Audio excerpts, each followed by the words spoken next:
마태복음 9장 35절로 38절까지 말씀 한 절씩 교독하겠습니다. 예수께서 모든 도시와 마을에 두루 다니사 그들의 회당에서 가르치시며 천국 복음을 전파하시며 모든 병과 모든 악한 것을 고치시니라. 무리를 보시고 불쌍히 여기시니 이는 그들이 목자 없는 양과 같이 고생하며 기진함이라. 이에 제자들에게 이르시되 추수할 것이 많되 일꾼이 적으니 그러므로 추수하는 주인에게 청하여 추수한 일꾼을 보내주셔서 하라 하시니라. 우리가 계속해서 예수님께서 세상을 어떻게 바라보셨는가, 예수님의 세계관에 대해서 생각해 보고 있는데, 오늘은 직접적으로 예수님께서 이 세상을 보고 말씀하신 것을 근거로 예수님의 세계관에 대해서 생각해 보고자 합니다. 오늘 읽은 본문의 36절에는 보시고라는 말씀이 나옵니다. 예수님께서 세상을 보시고 말씀을 하신 것입니다. 예수님께서 이 세상을 보셨을 때 어떻게 보셨는가 하는 것이 오늘 본문에 읽은 말씀인데, 요한복음 4장 35절에는 이 본문을 이렇게 다르게 표현하고 있습니다. 요한복음 4장 35절입니다. 너희는 넉 달이 지나야 추수할 때가 이르겠다 하지 아니하였느냐. 그러나 나는 너희에게 이르노니 너희 눈을 들어 밭을 보라. 희어져 추수하게 되었도다 라고 말씀하고 있습니다. 예수님께서 세상을 바라볼 때 희어져 추수하게 된 것을 보셨다 하는 것입니다. 예수님의 눈에는 이 세상이 추수할 것이 가득한 세상으로 보여지셨다는 것입니다.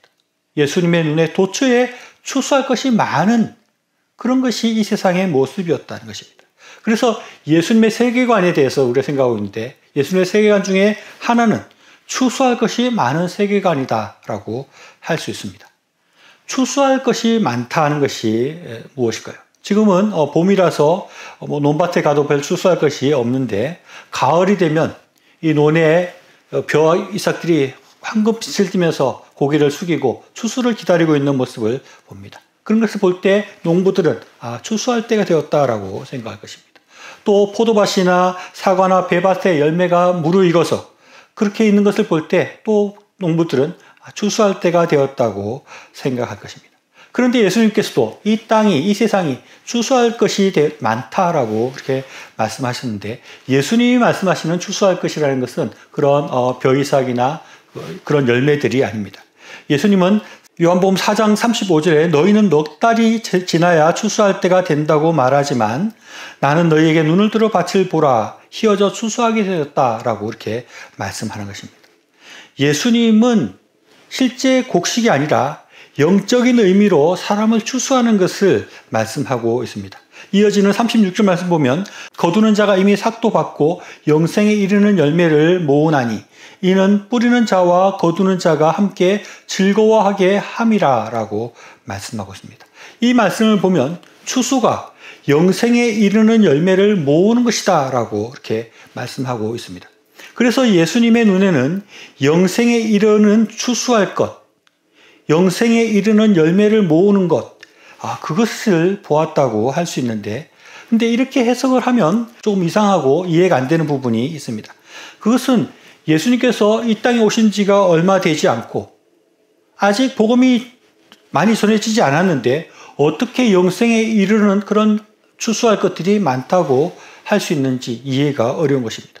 그리고 우리가 막연히 생각하듯이 이 추수할 것을 거두는 일을 우리가 해야 된다고 생각을 하는데, 우리가 알곡과 가라지를 구별해서 천국과 지옥으로 보내는 일을 우리가 한다고 생각한다는 것은 좀 맞지 않는 것으로 생각되는 것입니다.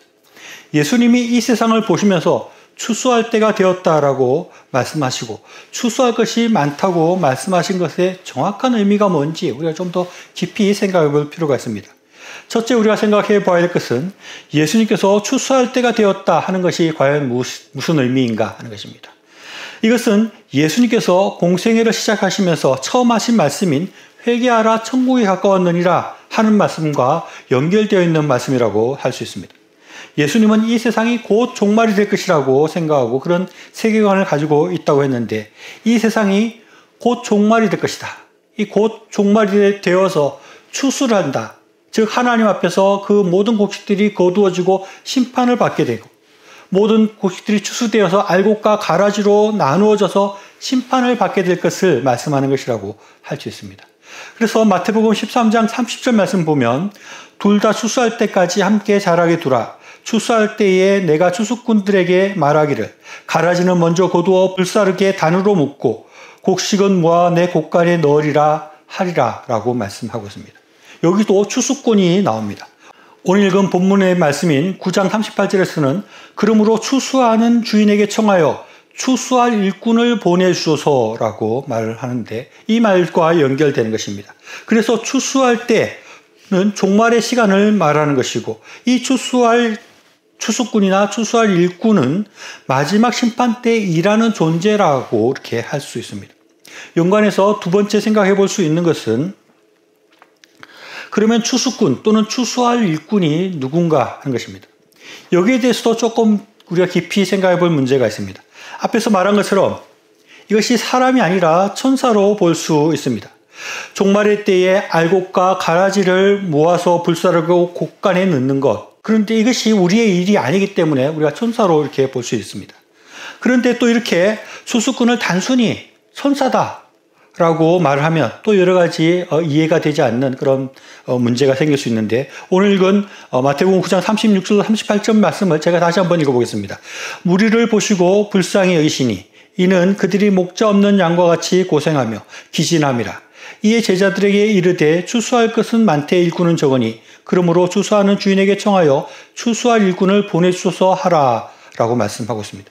이 말씀을 보면 당장 예수님 눈앞에서 목자 없는 양같이 고생하고 기진하고 있는 무리들을 보시고 그것을 보시고 난 다음에 예수님께서 추수할 일꾼을 보내달라라고 말씀하고 있는 것입니다. 그리고 추수할 일꾼은 추수할 것은 많되 추수할 일꾼이 적다라고 이렇게 말씀하고 있는 것도 우리가 좀 이해하기가 어렵습니다. 단순히 추수할 일꾼이 마지막 심판 때에 천사들을 말한다면 일꾼이 적다는 말도 조금 이해가 어렵고 현재 목자 없는 양과 같이 고생하며 기진한 사람들을 두고 하는 말이라고 할 때는 좀 앞뒤가 안 맞고 이해가 어려운 부분이 있는 것입니다. 그리고 결정적인 것은 이어지는 말씀입니다. 마태복음 9장 38절 말씀이 마지막인데 이어지는 10장에서는 예수님께서 제자들에게 권능을 주시고 전도를 보내시는 일을 하는 것을 볼 수 있습니다. 또 10절에서 예수께서 그 12제자를 부르사 더러운 귀신을 쫓아내며 모든 병과 모든 악한 것을 고치시는 권능을 주시니라 라고 말씀하십니다. 그리고 10장 2절로 4절에서는 12제자를 세우는 말씀을 하고 계시고 5절부터 7절에서는 예수께서 이 12를 보내시며 명하여 이르시되 이방인의 길로 가지 말고 사마리아인의 고을로도 들어가지 말고 오히려 이스라엘의 집에 잃어버린 양에게로 가라. 가면서 전파하여 말하되 천국이 가까이 왔다 하고라고 이렇게 말씀하고 있습니다. 이것을 보면 분명히 우리가 추수할 일꾼이라는 것을 주님께서 말씀하고 있다는 것을 생각할 수 있습니다. 우리 힘이 부족하니 하나님께서 추수할 일꾼을 더 보내어달라고 말씀하는 것으로 생각할 수 있습니다. 그래서 신천지 같은 이단에서는 그들이 전도하러 보내는 사람을 추수꾼이라고도 이렇게 말을 합니다. 그래서 이거 좀 정리해서 보면 추수할 일꾼 또는 추수꾼은 마지막에 알곡과 가라지를 모으는 천사라고도 할 수 있고 또 현재 우리와 같이 알곡을 모으는 전도하는 사람을 의미한다고도 할 수 있습니다. 그래서 성경사전에 추수꾼을 찾아보면 곡식을 수확하는 사람 또는 하나님의 심판을 대행하는 자, 복음 전파자, 천사 등을 나타낸다고 이렇게 말을 하고 있습니다. 그래서 이렇게 이 다의적으로 이 추수꾼이 사용되어진다는 것을 알 수 있습니다. 그러면 마지막으로 생각해 봐야 될 것이 또 있는데 그것은 과연 추수할 것이라 하는 것은 누구를 말하는 것인가 하는 것입니다.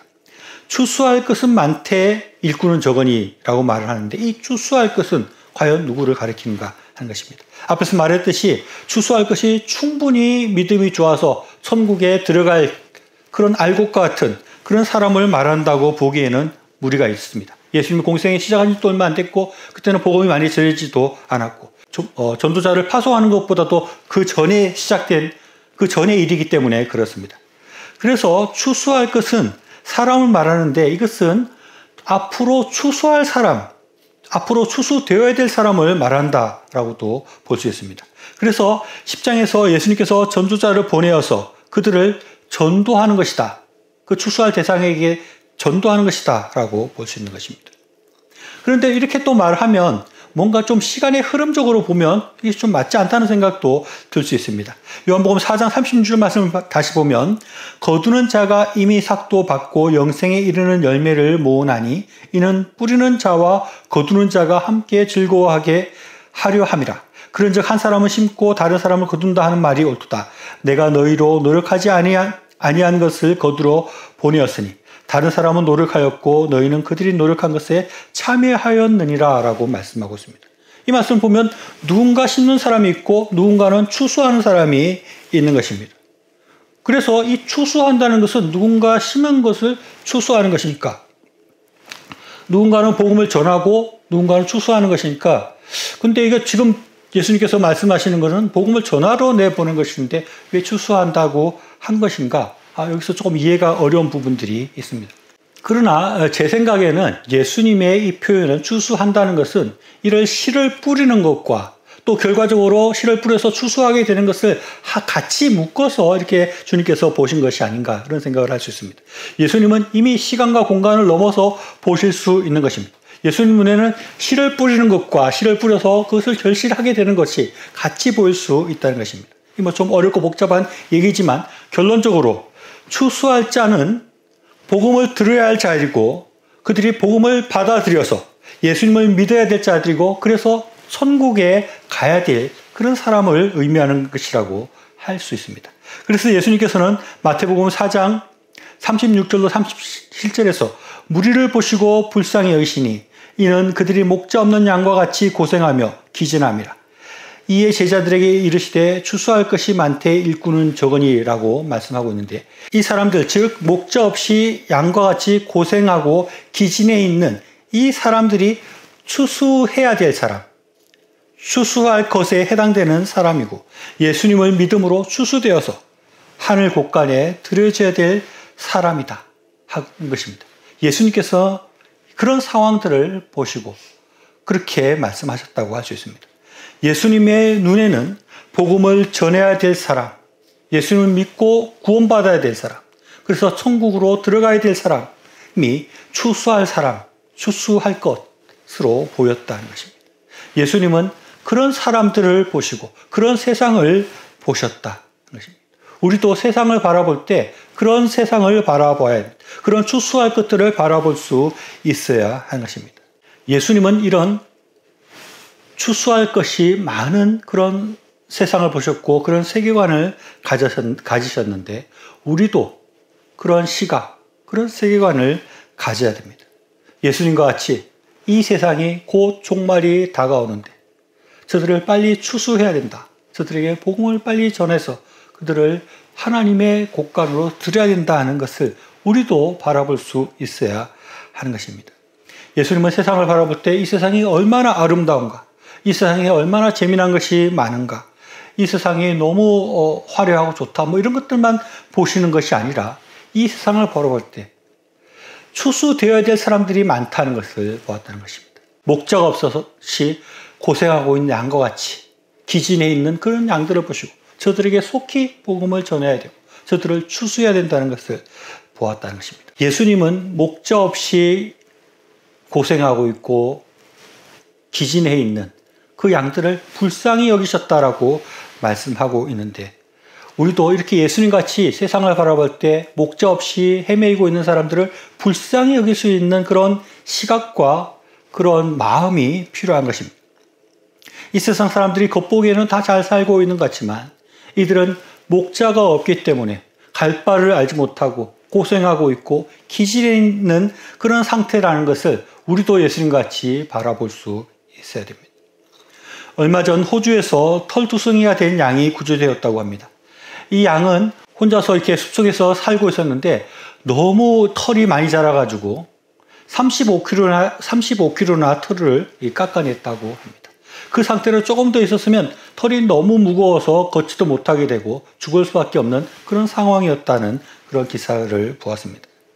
양은 목자가 없이 살 수가 없는 것입니다. 수시로 털을 깎아줘야 되는 것입니다. 물론 사냥과 같이 그냥 원래 야생에서 살고 있는 양들은 그렇지 않아도 되지만 이 가축으로 키워주고 있는 이 양들은 수시로 털을 깎아주지 않으면 털이 너무 무성해서 큰 곤란을 겪고 제대로 살아갈 수 없는 것입니다. 맹수를 피할 수도 없고 이들이 자신들이 길을 찾아서 먹이와 물을 찾아갈 수도 없는 것입니다. 절대적으로 목자가 필요한 것입니다. 그런데 이들에게 목자가 없어지면 이들은 고생하고 기진할 수밖에 없는 것입니다. 우리 이 세상에 살아가고 있는 예수님을 믿지 않고 살아가고 있는 자들이 이런 양과 같은 상태에 있다는 것입니다. 우리는 그들을 불쌍히 여길 수 있어야 합니다. 그들을 불쌍히 여길 수 있는 시각을 가져야 되고 그런 세계관을 가져야 하는 것입니다.